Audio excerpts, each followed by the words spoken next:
오늘은 구약의 성물 중에 하나인 언약궤에 대해서 살펴보도록 하겠습니다. 그래서 설교 제목도 언약궤입니다.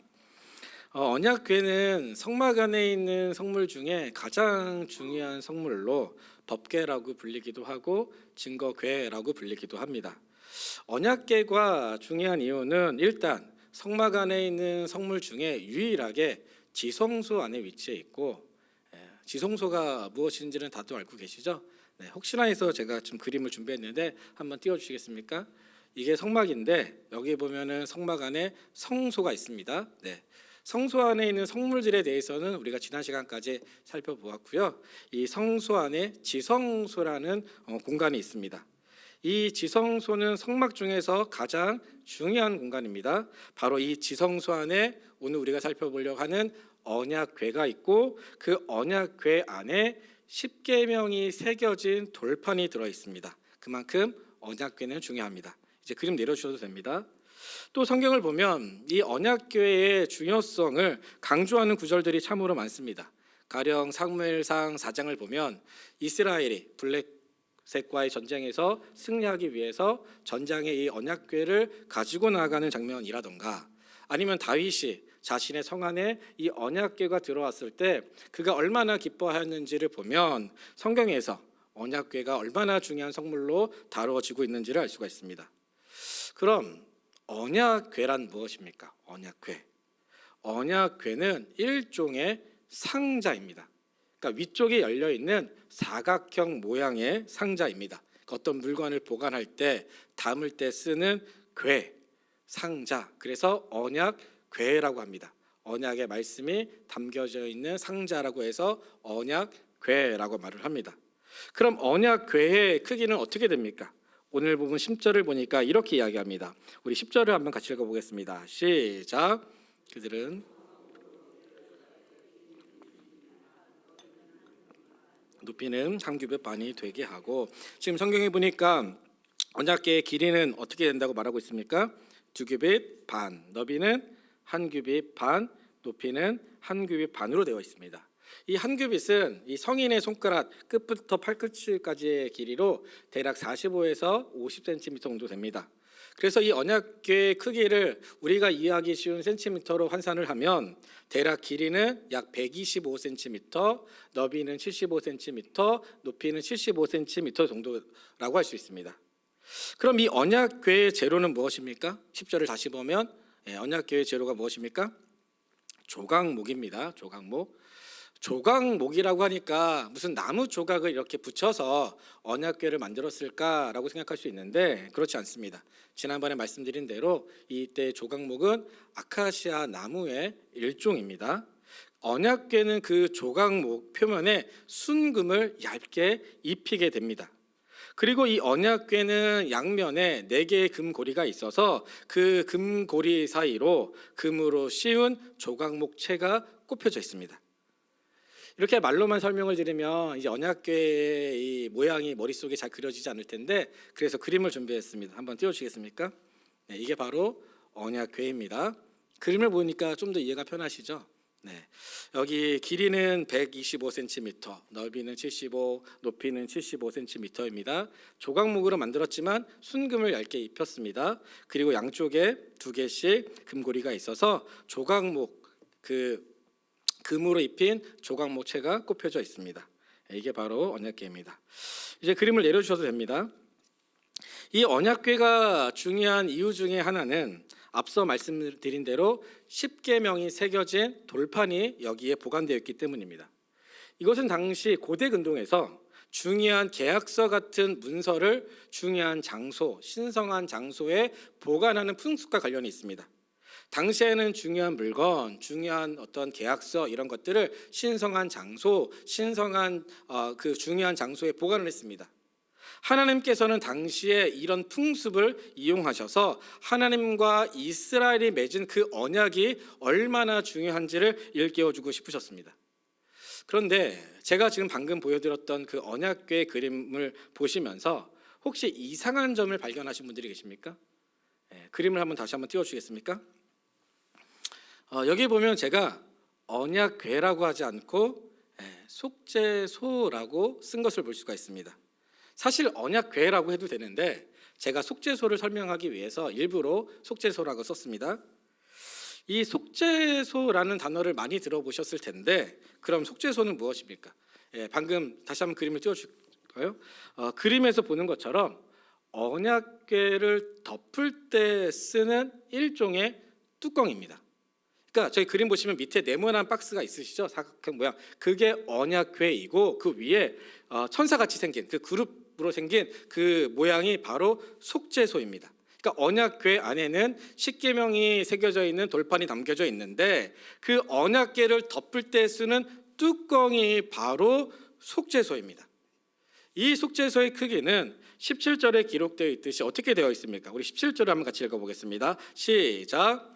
순금으로 속죄소를 만들 때 2규빗 반, 너비는 1규빗 반이 되게 하고, 지금 길이가 2규빗 반, 너비가 1규빗 반으로 되어 있다라고 말을 합니다.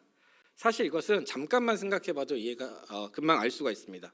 왜냐하면 이 속죄소는 언약궤를 덮을 때 뚜껑이니까 크기가 같아야 합니다. 그래서 보시면은 언약궤의 크기와 속죄소의 크기가 이 길이와 너비가 같은 것을 확인할 수 있습니다. 또 이 속죄소의 재료는 무엇입니까? 17절을 보면 순금으로 되어 있습니다. 다만 언약궤와 달리 이때는 전체를 순금으로 만들었습니다. 그리고 속죄소의 모양은 양쪽에 두 천사, 두 그룹이 마주보는 모양으로 천사들의 날개로 속죄소와 언약궤를 덮는다라고 성경에 기록하고 있습니다. 우리 18절부터 21절을 다시 한번 읽어보겠습니다. 18절부터 21절까지 한번 교독하겠습니다. 다시 한번. 금으로 그룹 둘을 속죄소 두 끝에 쳐서 만들되 한 그룹은 이 끝에 또 한 그룹은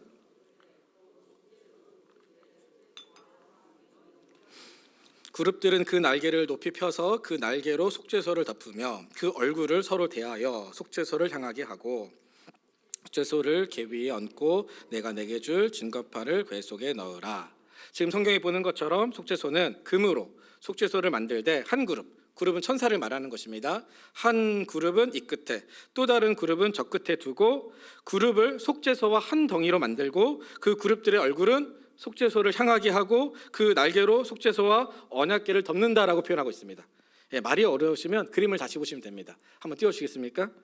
방금 우리가 읽었던 말씀드렸던 모양이 바로 그 뚜껑 이런 모양으로 되어 있다라는 것입니다. 다만 여기서 주의할 것은 제가 누누이 말씀드리지만 제가 보여드리는 그림 자료는 어디까지나 참고용입니다. 모세 때 만들었던 성물, 속죄소와 언약궤가 이렇게 생겼다, 100% 이렇게 똑같이 생겼다라고 생각하시면 안 됩니다. 그러니까 실물 자료가 없기 때문에 그냥 학자들이 성경과 유대 문헌을 통하여서 이렇게 생기지 않았을까라고 추정할 뿐입니다. 그냥 참고만 하시면 됩니다. 그럼 이제 이 속죄소와 언약궤와 관련해서 오늘 제가 성도님들에게 진짜 나누고 싶은 이야기 하나를 좀 하려고 합니다. 그것은 하나님께서 어디에서 말씀하셨나 하는 것입니다. 하나님의 말씀이, 하나님의 음성이 어디에서 선포되었느냐 하는 것입니다. 얼핏 생각해 보면 언약궤 안에 있는 십계명이 중요하니까, 그렇죠. 십계명은 하나님의 말씀이니까 당연히 하나님의 음성이 언약궤 안에서 선포되지 않았을까라고 생각할 수 있습니다. 하지만 오늘 본문은 그렇게 말하고 있지 않습니다. 오늘 본문을 보면 하나님께서 어디에서 말씀하신다라고 기록하고 있습니까? 우리 22절을 다시 한번 읽어보겠습니다. 22절 한 목소리 읽겠습니다. 시작. 거기서 내가 너와 만나고 속죄소 위 그 증거궤 위에 있는 두 그룹 사이에서 내가 이스라엘 자손을 위하여 내게 명령할 모든 일을 내게 이르리라. 지금 성경을 보면 하나님께서 어디에서 말씀하신다고 기록하고 있습니까? 언약궤 아닙니까? 아니죠. 바로 속죄소 위 그 증거궤 위에 있는 두 그룹 사이에서 말씀하신다라고 기록하고 있습니다. 증거궤 위에 있는 두 그룹 사이에서, 이것이 굉장히 중요합니다. 하나님께서는 언약궤 안이 아니라 증거궤 위에 있는 그 속죄소의 두 그룹 사이에서 말씀하신다라는 것입니다. 그럼 여기서 이제 질문이 하나 생기는 것인데, 하나님은 왜 언약궤 안이 아니라 속죄소의 두 그룹 사이에서 말씀하신다라고 하셨던 것입니까? 도대체 증거계 위에 있는 그 속죄소의 두 그룹 사이가 무엇이길래 하나님께서는 거기서 말씀을 선포하신다라고 하셨던 것입니까? 우리가 그 의미를 깨닫기 위해서 말씀을 좀 찾아보겠습니다. 사무엘하 6장 2절입니다. 우리 같이 읽겠습니다. 시작. 다윗이 일어나 자기와 함께 있는 모든 사람과 더불어 유다로 가서 거기서 하나님의 궤를 메어 오려 하니 그 궤는 그룹들 사이에 좌정하신 만군의 여호와의 이름으로 불리는 것이라. 아멘. 지금 성경에 보니까 하나님께서 그 그룹들 사이에서 무엇하고 있다고 표현하고 있습니까? 좌정하고 계신다라는 것입니다. 하나님께서 두 그룹 사이에 앉아 있다라는 것입니다. 즉 하늘에 하나님의 천상의 보좌, 하늘 보좌가 있는데 그 보좌는 그룹들 사이에 있는 보좌로서 하나님께서 지금 그 그룹들 사이에서, 천사들 사이에서 좌정하고 계신다라는 것입니다. 다른 구절도 마찬가지입니다. 우리 시편 91편 1절을 한번 제가 읽어보겠습니다. 여호와께서 다스리시니 만민이 떨 것이요 여호와께서 그룹 사이에 좌정하시니, 그룹 사이에 앉아 있다라는 것입니다. 시편 80편 1절도 마찬가지입니다. 한번 같이 읽어보겠습니다. 시작. 요셉을 양떼와 같이 인도하시는 이스라엘의 목자여 귀를 기울이소서. 그룹 사이에 좌정하시는 이여, 하나님이 그룹들 사이에 앉아 있다라는 것입니다. 그러니 당연히 하나님께서는 언약궤 안이 아니라 언약궤 위에 있는 속죄소 그 두 그룹 사이에서 말씀하신다라고 하셨던 것입니다. 정리하자면 언약궤 위에 있는 속죄소의 두 그룹 사이는 바로 하나님의 하늘 보좌, 천상의 보좌를 상징하는 것으로서 하나님께서 지금 그곳에 앉으셔서 말씀을 선포하신다라는 것입니다. 그럼 여기서 또 한 가지 이제 질문이 생기는 것은, 속죄소가 하늘에 있는 하나님의 천상의 보좌를 상징하는 것이라면 언약궤는 무엇을 상징할까 하는 것입니다. 언약궤는 무엇을 의미할까요? 그 의미를 알기 위해서 우리 말씀을 한 군데 찾아보겠습니다. 시편 132편 7절부터 8절입니다. 우리 한번 같이 읽어보겠습니다. 시작. 우리가 그의 계신 곳으로 들어가서 그의 발등상 앞에서 엎드려 예배하리로다. 여호와여 일어나사 주의 권능의 궤와 함께 평안한 곳으로 들어가소서. 지금 성경이 언약궤를 무엇이라고 말하고 있습니까? 그의 발등상, 하나님의 발등상이라는 것입니다. 여기서 발등상은 발판을 말합니다. 의자에 앉았을 때 발을 땅에 내려놓는 그 발판, 그 발판을 의미하는 것입니다. 즉 속죄소가 하늘에 있는 하나님의 천상의 보좌를 상징하는 것이라면 언약궤는 하나님께서 그곳에 앉으셔서 땅에 발을 내려놓는 하나님의 발등상, 발판을 의미한다라는 것입니다. 이런 사실을 아는 것이 굉장히 중요합니다. 왜냐하면 지금 하나님께서는 천상의 하늘 보좌에 앉아 계시는데 그분께서는 하늘에만 앉아 계시는 분이 아니라 자신의 발을 이 땅에 내려놓으시며 거하시는, 하늘과 땅, 천상과 지상을 모두 연결하시고 다스리시고 통치하시는 만왕의 왕이라는 사실을 이 속죄소와 언약궤가 보여주고 있기 때문입니다. 하나님은 하늘과 땅의 진정한 주인이라는 것입니다. 이와 관련해서 우리가 스데반의 설교를 살펴보는 것은 참으로 유익합니다. 스데반은 이 개념을 훨씬 더 확장해서 이렇게 이야기합니다. 우리 사도행전 7장 48절부터 49절 한번 같이 읽어보겠습니다. 사도행전 7장 48절 49절입니다. 같이 읽겠습니다. 시작. 그러나 지극히 높으신 이는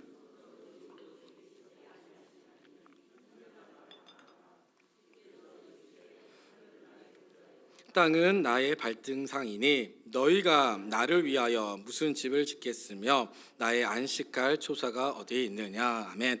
지금 성경에서 보는 것처럼 스데반은 장막도 성전도 상징적인 것으로서 지극히 높으신 하나님은 인간이 손으로 만든 장막에도 성전에도 갇혀 계시는 분이 아니라는 것입니다. 오히려 그분은 하늘 전체를 하나님의 보좌 삼고 땅 전체를 하나님의 발등상 삼으시는 하늘과 땅의 진정한 통치자이시고 진정한 만왕의 왕이라는 것입니다. 예수님께서도 이와 관련해서 똑같은 말씀을 하셨습니다. 우리 마태복음 5장 34절부터 35절 같이 읽겠습니다. 시작. 나는 너희에게 이르노니 도무지 맹세하지 말지니 하늘로도 하지 마라 이는 하나님의 보좌임이요 땅으로도 하지 말라 이는 하나님의 발등상임이요 예루살렘으로 하지 말라 이는 큰 임금의 성임이요. 지금 여기서 보는 것처럼 34절에 나는 너희에게, 예수님께서 나는 너희에게 이르노니 도무지 맹세하지 말라, 하늘로도 하지 말라. 왜 그렇습니까? 하늘은 무엇이니까요?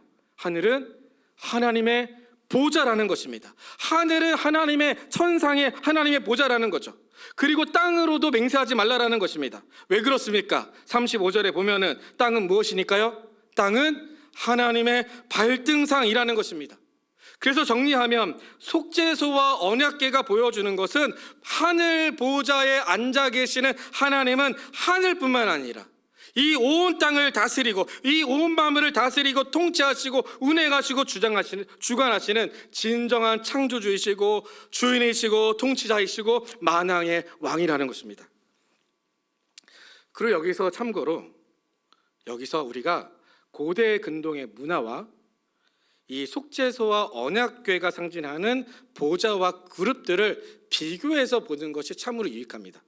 그러니까 이 비교를 통해서 우리가 좀 중요한 메시지를 우리가 찾을 수가 있는데, 그래서 잠시 우리가 이 고대 근동의 문화와 이스라엘의 문화를 좀 비교해 보려고 합니다.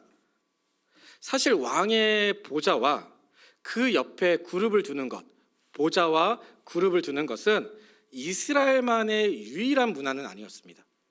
고대 근동의 주변 나라들을 보면 이런 비슷한 문화를 가지고 있는 것을 볼 수가 있습니다. 그래서 제가 한두 장 사진을 준비했는데, 그림을 준비했는데, 우리 첫 번째 그림을 좀 띄워주겠습니까?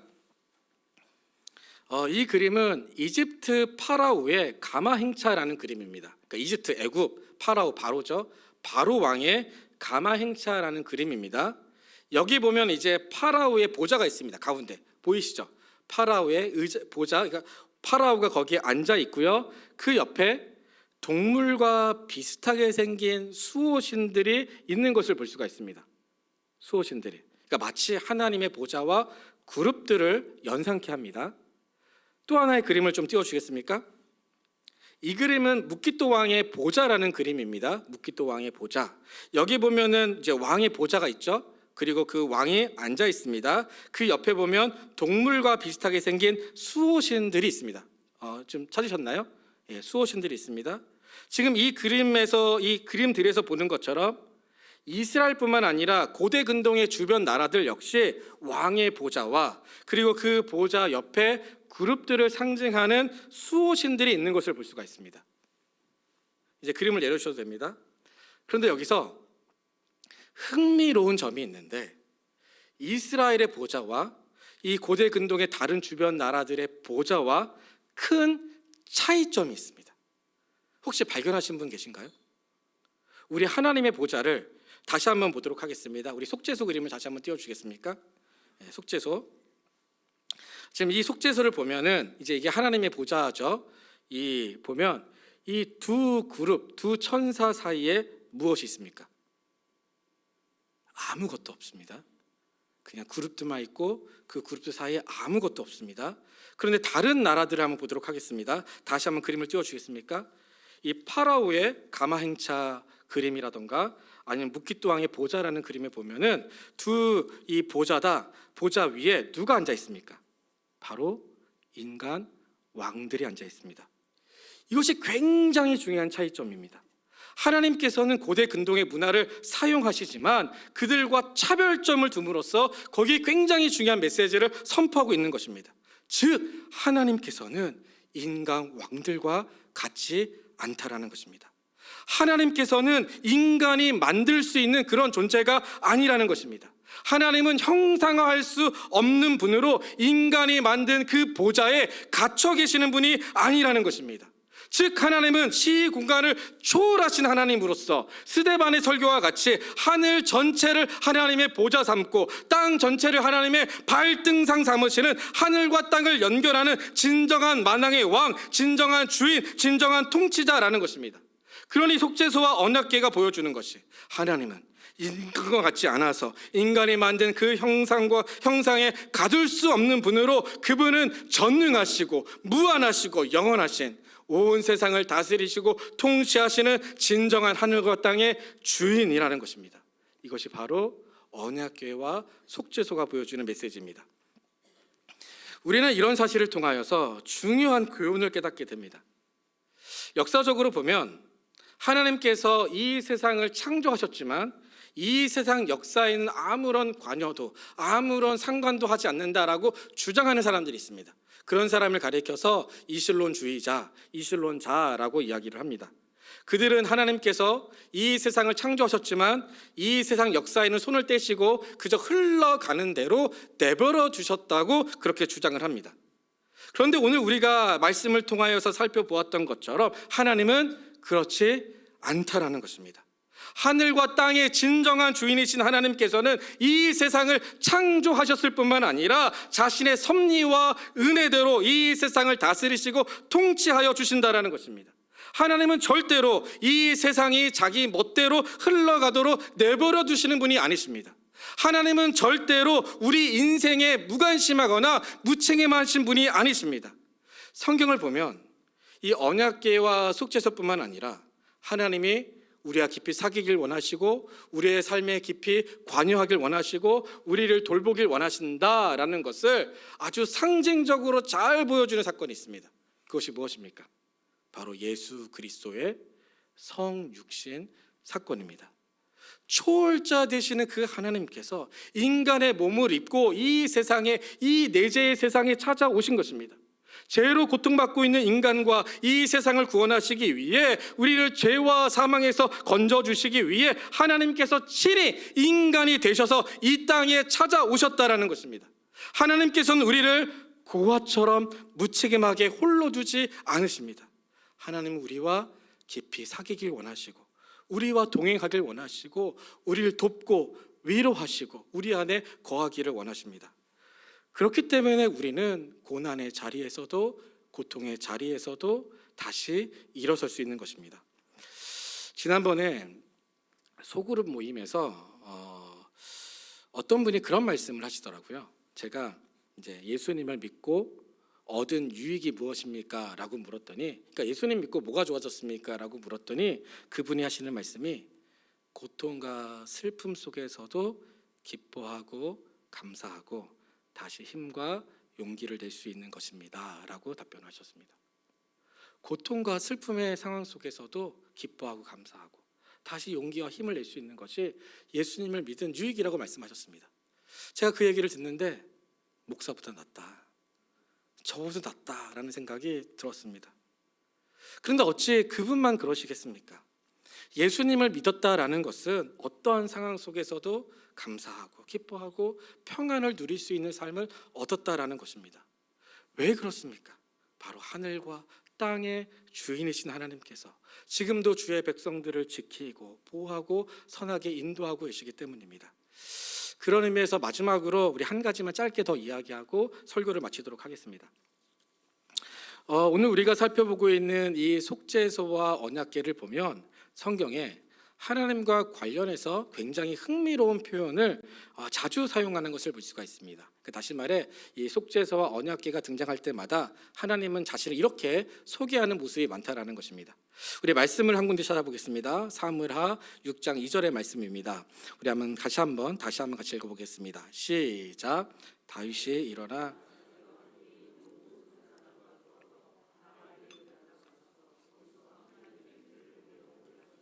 그 궤는 그룹들 사이에 좌정하신 만군의 여호와의 이름으로 불리는 것이라. 아멘. 지금 하나님께서 자신을 어떻게 소개하고 있습니까?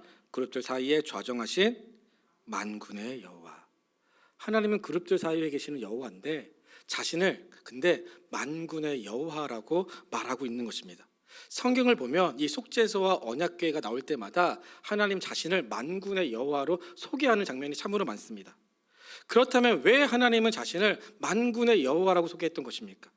여기서 만군이라는 단어는 히브리어로 차바라고 하는데 이 뜻은 군대, 무리, 전쟁이라는 뜻을 가지고 있습니다. 다시 말해 하나님이 군대의 사령관이 되신다라는 것입니다.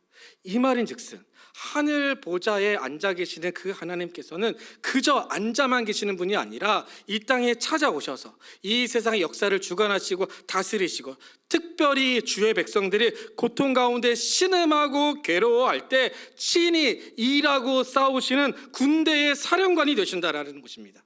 하나님은 지금도 주님의 자녀들을 위해 일하고 도우시고 보호하고 지켜주신다라는 것입니다. 이 하나님이 바로 우리의 하나님이십니다. 만군의 여호와 되시는 하나님께서 저와 여러분의 인생의 사령관이 되어지셔서 지금도 우리의 삶을 주관하시고 지키시고 우리를 위해 일하시고 싸우고 계신다라는 것입니다. 그래서 시편 46편에서 시인은 이렇게 말을 합니다. 하나님은 우리의 피난처이시요 힘이시니 환난 중에 만날 큰 도움이시라. 그러므로 땅이 변하든지 산이 흔들려 바다 가운데 빠지든지 바닷물이 솟아나고 뛰어들지 그것이 넘침으로 산이 흔들릴지라도 우리는 두려워하지 아니하리로다. 우리는 두려워하지 않겠다라는 것입니다. 우리는 놀라지 않겠다라는 것입니다. 왜 그렇습니까? 시인은 7절에서 그 이유를 이렇게 이야기합니다. 우리 7절을 한번 같이 읽어보겠습니다. 7절입니다. 같이 읽겠습니다. 시작.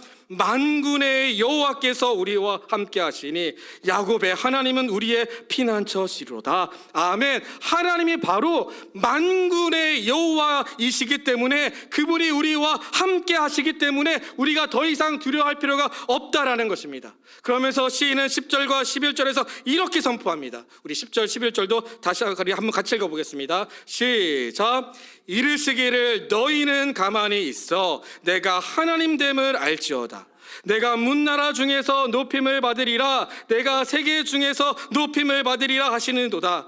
만군의 여호와께서 우리와 함께 하시니 야곱의 하나님은 우리의 피난처시로다. 아멘. 만군의 여호와께서 우리와 함께 하시니 너희는 가만히 있어. 하나님께서 우리를 위해 일하시고 싸우시는 것을 지켜보라는 것입니다.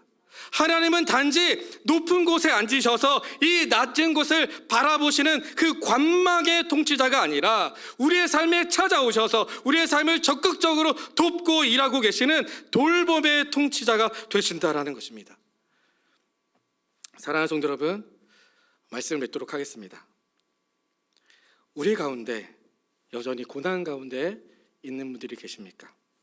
하나님께 아무리 부르짖어도 하나님께서 침묵하는 것처럼, 안 계시는 것처럼, 묵묵부담하는 것처럼 그렇게 하루하루를 보내시는 분들이 계십니까?